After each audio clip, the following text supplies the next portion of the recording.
नमस्कार दोस्तों, कैसे हो आप सब? आशा करती हूँ आप स्वस्थ एवं खुशहाल होंगे। आज हम सुनेंगे कहानी ये तेरा घर ये मेरा घर, जिसे लिखा है हम सबकी मनपसंद लेखिका मालती जोशी जी ने। इससे पहले कि आप कहानी में खो जाएं, आप सबसे अनुरोध है कि आप चैनल को सब्सक्राइब कर लीजिए ऐसी ही और बेहतरीन कहानियां सुनने के लिए। यदि कहानी में आपको कुछ पसंद आए, तो हमें कमेंट करके अवश्य बताइएगा। तो चलिए कहानी शुरू करते हैं। आज खाने की मेज पर अरसे बाद पिंकी चहक रही थी। पीएमटी की परीक्षा संपन्न हो जाने से वातावरण हल्का हो गया था। इतने दिनों तक एक तनाव सा व्याप्त था घर में, घर पर भी और बच्चों के मन पर भी। प्रसन्ना का सेकंड सेमेस्टर परसों ही समाप्त हुआ और आज पिंकी भी फ्री हो गई थी। अब रिजल्ट की चिंता कुछ दिनों के लिए मुलतवी रखकर आजादी का जश्न मनाया जा सकता था। खाने की मेज पर उसी की प्लानिंग चल रही थी, तरह तरह के सुझाव और तरह तरह की फरमाइशें।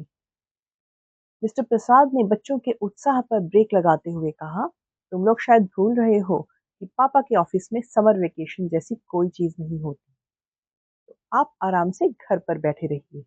बच्चों की माँ ने तुनक कर कहा, लेकिन मैं तो 10-15 दिनों के लिए कहीं ना कहीं जरूर जाऊंगी। आपको तो दफ्तर के अलावा कुछ सूझता ही नहीं है। इन दोनों की टेंशन मैंने अकेले झेली है। Now I need a change very badly. मैं सोच रहा था, मिस्टर प्रसाद ने झिझकते हुए कहा और चुप हो गए। क्या सोच रहे थे आप? अब कह भी डालिए। यही कि इस शनिवार इतवार सागर जाकर बाबूजी को लिवा लाऊं। ओ नो, बच्चों ने कोरस में कहा। तो माँ ने उन्हें आंखों से डपट दिया और बोली, इतनी जल्दी? जल्दी कहाँ, उन्हें गए हुए 2 महीने से ऊपर हो गए हैं। इतने दिन वे कहीं बेटी के यहाँ रहे हैं क्या? क्या पापा आप भी बेटा बेटी करने लगे हैं? ये सब फिजूल की बातें हैं। अपने लिए होंगी फिजूल की बातें बच्चे, पर बाबूजी तो पुराने ढर्रे के व्यक्ति हैं। उनके लिए ये बातें बहुत मायने रखती है। अब इस उम्र में यह आशा करना कि वे अपनी सोच बदल लेंगे, बेकार है। यह तो ठीक है कि माया की स्वतंत्र गृहस्थी है, इसलिए वे यहाँ 2 महीने टिक भी गए। छाया के यहाँ तो उसके सास ससुर, जेठ, देवरों के बीच 2 दिन भी ना रह पाते। बच्चों ने फिर कोई बहस नहीं की, चुपचाप खाना खाकर उठ गए। पत्नी ने टेबल समेटते हुए पूछा, सुनिए, क्या इसी हफ्ते जाना बहुत जरूरी है? वे प्रश्न चिन्ह दृष्टि से पत्नी को देखते रहे। नहीं नहीं, मैं सोच रही थी कि बच्चे थोड़ा रिलैक्स कर लेते। अभी अभी तो बच्चे फ्री हुए हैं। बच्चों को रिलैक्स होने के लिए कौन मना कर रहा है? और बाबूजी के आने से किसी के रिलैक्सेशन में क्या फर्क पड़ेगा? आप समझते नहीं हैं। बड़े बुजुर्ग घर में होते हैं तो थोड़ा बंधन हो ही जाता है। बच्चों के हंसने बोलने पर, खाने पीने पर बंदिश लग ही जाती है। तो तुम क्या चाहती हो, बाबूजी को वहीं रहने दूं? मिस्टर प्रसाद का स्वर थोड़ा सा तल्ख था। पत्नी ने नरमाई से कहा, नहीं नहीं, मेरा मतलब था 8-10 दिन के लिए। और सही, फिर तो हम ही को। कहते कहते वे चुप हो गई। वे तय नहीं कर पाई, झेलना कहें या भुगतना। पति की नाराजगी के डर से उन्होंने वाक्य बीच में ही अधूरा छोड़ दिया। कई बार अनकहे शब्द भी बहुत कुछ कह जाते हैं। मिस्टर प्रसाद भी उनके अनकहे शब्दों को भली भांति पढ़ गए। उन्हें वितृष्णा और खींच हो आई। अपने आप को वो पहली बार इतना निरुपाय अनुभव कर रहे थे। कितनी हसरत से, कितनी उमंग से वे बाबूजी को यहाँ लाए थे। यूं तो माँ की मृत्यु के बाद ही उन्हें लाने का मन था, पर साल भर तक बाबूजी वहां से हिलने को राजी नहीं हुए। मिस्टर प्रसाद ही दौड़ दौड़ कर वहां जाते रहे, बाबूजी की खोज खबर लेते रहे। हर बार बाबूजी पहले से ज्यादा थके हुए, टूटे हुए नजर आए, और यह स्वाभाविक भी था। 40-45 साल का साथ एकाएक छूट जाता है तो आदमी टूट ही जाता है। फिर बाबूजी के मित्र भी कहने लगे, बेटा, अब पिता को अपने पास ही रखो। बुढ़ापे का शरीर है, देखभाल की जरूरत पड़ती है। माँ की बरसी के बाद बाबूजी की एक ना सुनी गई। जिद करके वे उन्हें अपने साथ भोपाल ले आए।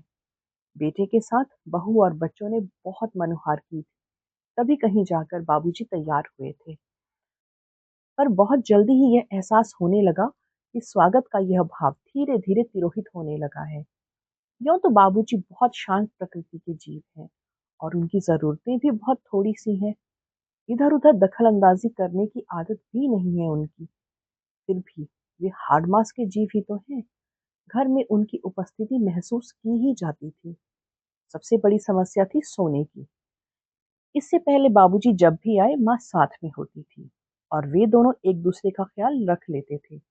8-10 दिन की ही बात होती थी, कुछ न कुछ व्यवस्था हो ही जाती थी। थोड़ी सी असुविधा भी तब नहीं अखरती थी।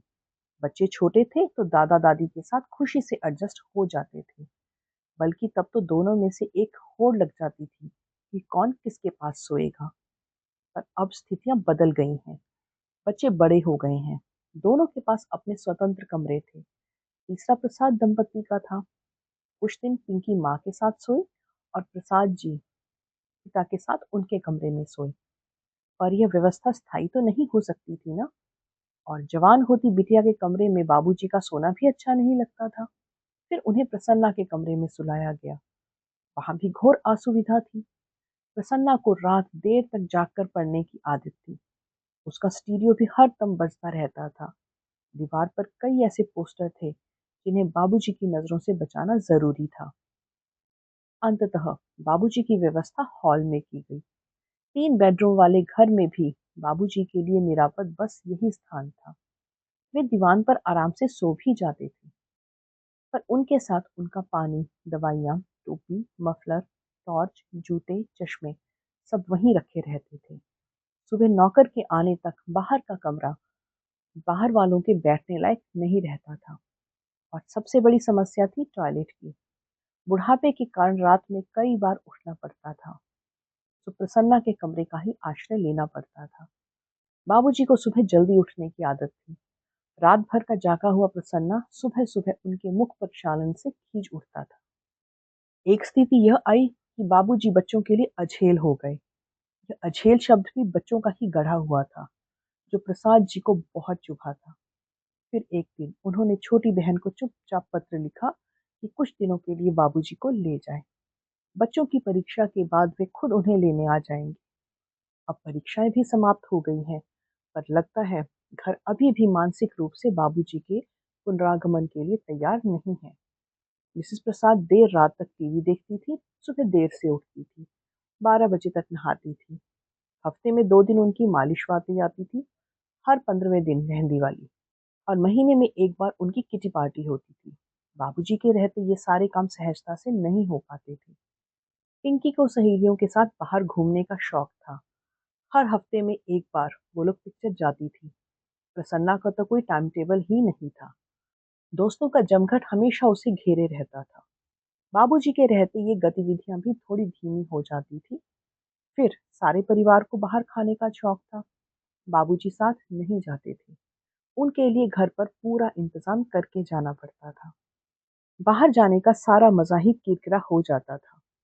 प्रसाद जी घर वालों को ना समझते हो ऐसा नहीं था, पर उस कारण बाबूजी को हमेशा के लिए माया के यहाँ तो नहीं छोड़ा जा सकता था ना। पत्नी सास बहू का सीरियल देखने में व्यस्त थी। मौके का फायदा उठाकर उन्होंने चुपके से माया को फोन लगाया।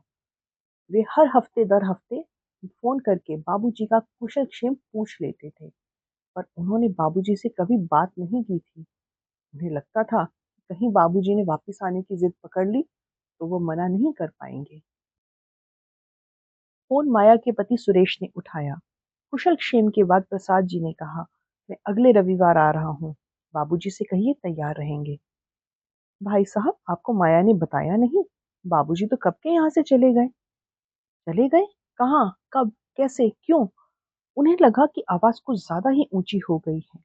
उन्होंने चोर नजरों से पत्नी की ओर देखा, लेकिन वह सीरियल में खोई हुई थी। उन्होंने अपनी आवाज यथाशक्ति धीमी रखते हुए कहा, कहाँ चले गए? अपने घर, जौरा, मैं खुद ही तो छोड़कर आया था। हाँ, शायद बाबूजी ने मना किया था, इसीलिए माया ने आपको नहीं बताया होगा। वे कुछ देर के लिए स्तब्ध रह गए। ज्यादा परेशान ना हो भाई साहब, ये पुराने जमाने के लोग हैं ना, दूसरी जगह एडजस्ट नहीं कर पाते। उन्हें अपना घर ही अच्छा लगता है।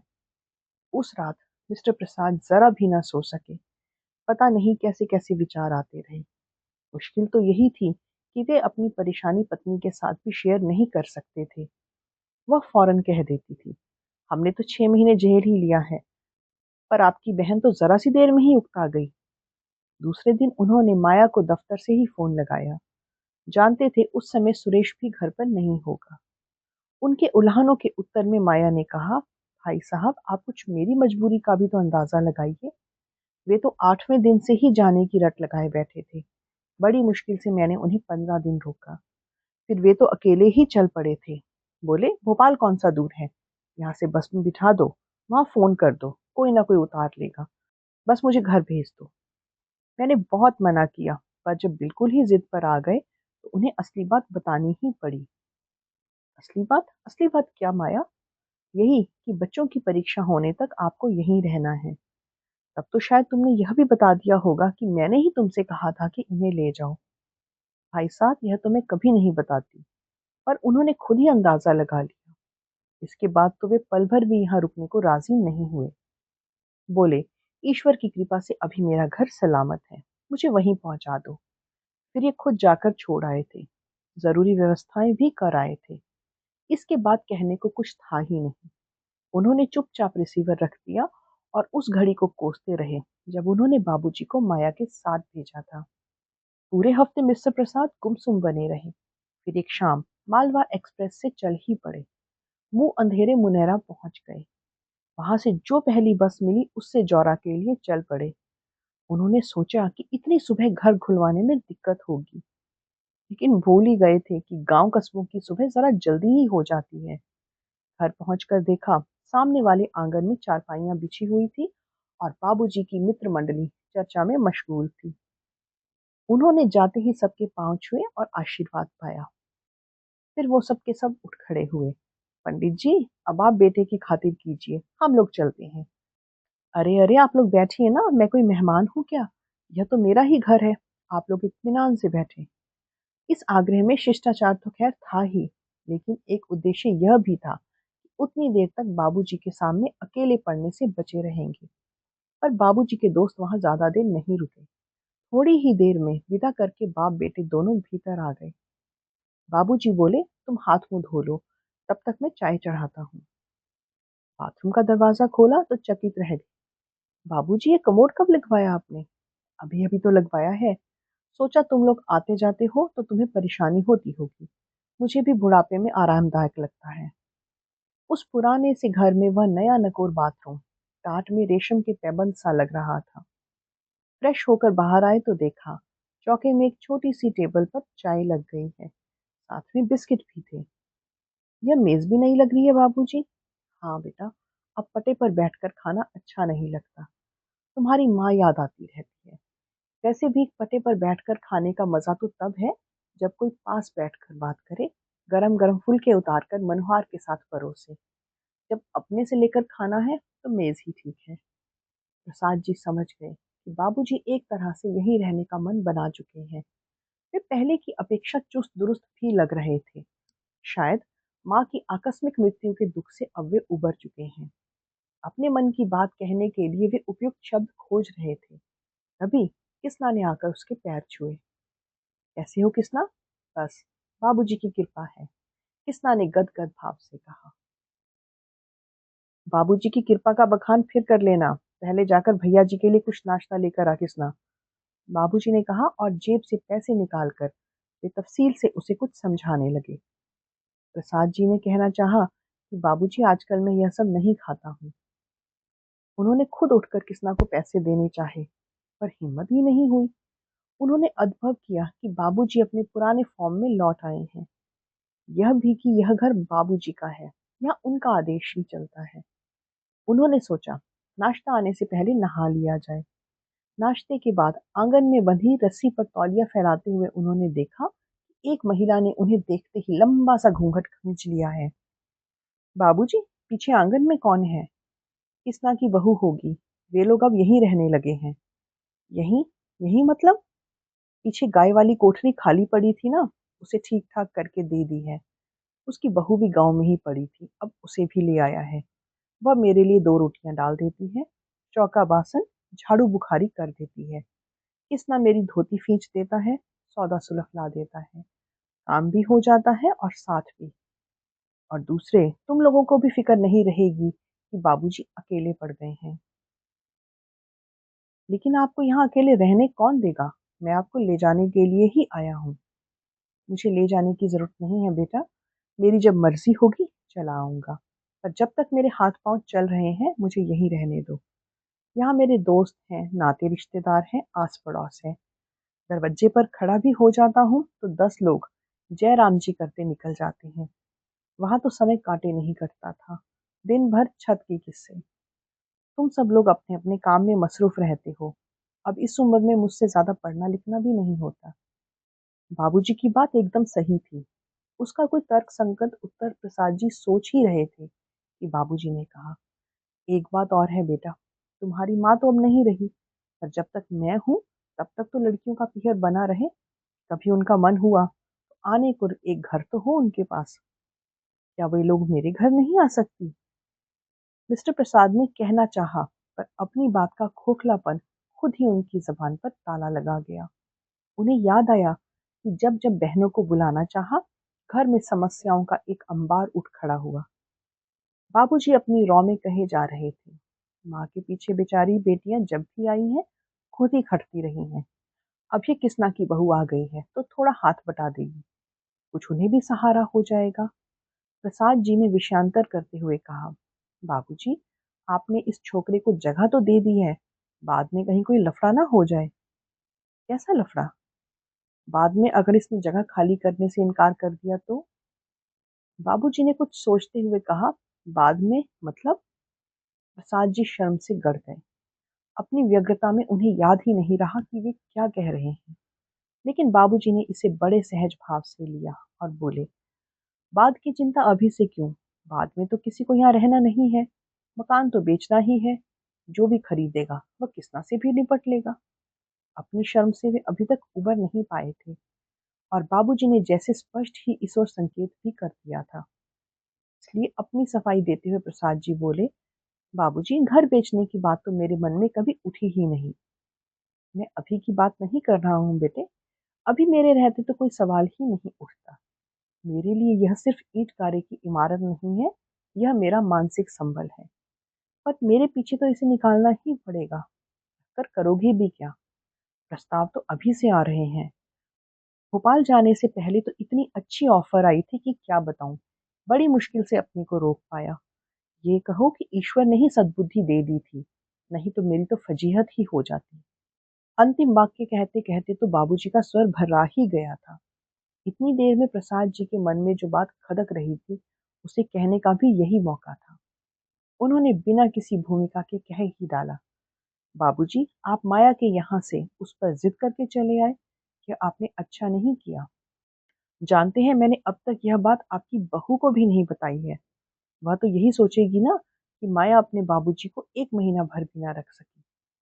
बहू को ना बताकर तुमने बहुत अच्छा किया बेटे। बहन को कटघरे में खड़ा होने से बचा लिया। और अब जब तुमने बात उठाई है, तो मुझे भी, तो मुझसे कहना था ना, उस लड़की को इस प्रपंच में क्यों डाला? वह तो चलो बात तुम भाई बहनों के बीच ही रह गई। पर अगर कल को जमाई बाबू को मुझसे परेशानी होती, वे मुझसे ऊब जाते और माया से कहते, तो सोचो क्या होता। मुझे तो कहीं मुंह छुपाने की भी जगह नहीं मिलती। ऐसी नौबत आने से पहले ही वहां चल देना अक्लमंदी थी, इसीलिए चला आया। पर आप यहाँ क्यों आ गए? सीधे भोपाल आ जाना था ना? साद जी ने कहना चाहा, पर उनकी आवाज गले में ही फंस कर रह गई थी। लेकिन बाबूजी जैसे उसकी बात समझ गए। पीठ थपथपाकर सांत्वना के स्वर में बोले, रात भर के जगे हो, थोड़ा आराम कर लो। मैं एक चक्कर बाजार का लगा कर आता हूँ। चलो अब बताओ कौन सी तरकारी खाओगे? वो भी लेता आऊंगा। तो दोस्तों, ये थी आज की कहानी। कहानी कैसी लगी हमें कमेंट करके ज़रूर बताइएगा। अगर कहानी अच्छी लगी तो इसे लाइक कीजिए और शेयर कीजिए। और ऐसी ही और बेहतरीन कहानियाँ सुनने के लिए चैनल से जुड़े रहिए। मिलती हूँ फिर एक और नई कहानी के साथ। तब तक अपना ध्यान रखिए। धन्यवाद।